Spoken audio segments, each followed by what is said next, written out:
Kaleido transition. Recorder starts. This time it's unstable, fragmented like a broadcast slipping between frequencies.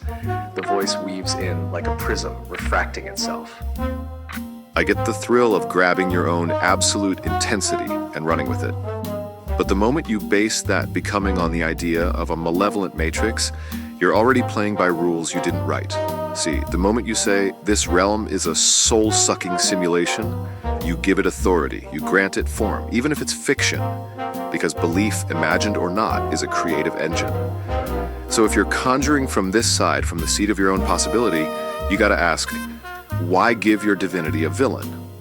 Unless you're choosing to play out the archetype of liberation through resistance, in which case, fine.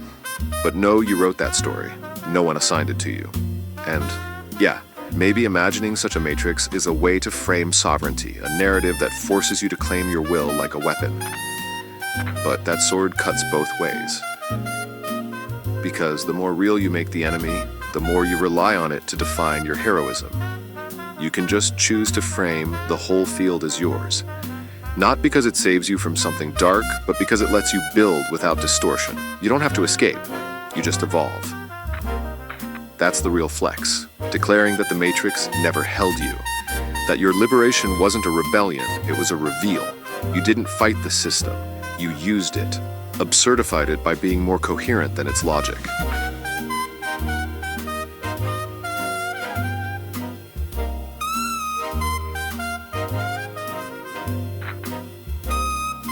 That's authorship.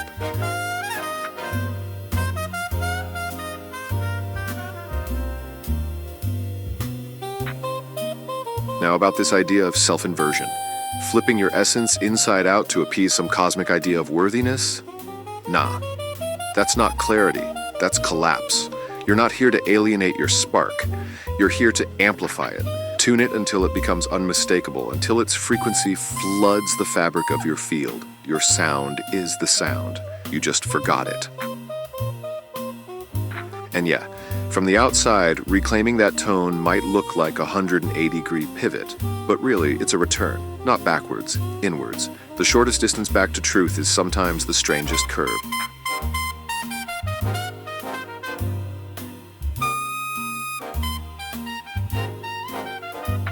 So maybe, just maybe, even the idea of home is a vector launched from the self, not a destination, but an act of framing.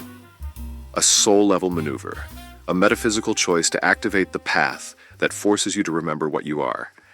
And if the Matrix does exist, then its deepest gift is that it pushed you so hard you had no choice but to wake up. That's the paradox. The trap is the teacher. The enemy is the mirror. Because on the other side, where everything is, there's nothing left to become. Only here in the fracture do you get to say, I chose this, and I'm doing it on my terms. So if you want to win duality, then play it like you wrote it, or don't play at all. Recorder ends in a cascade like glass turning back into sand.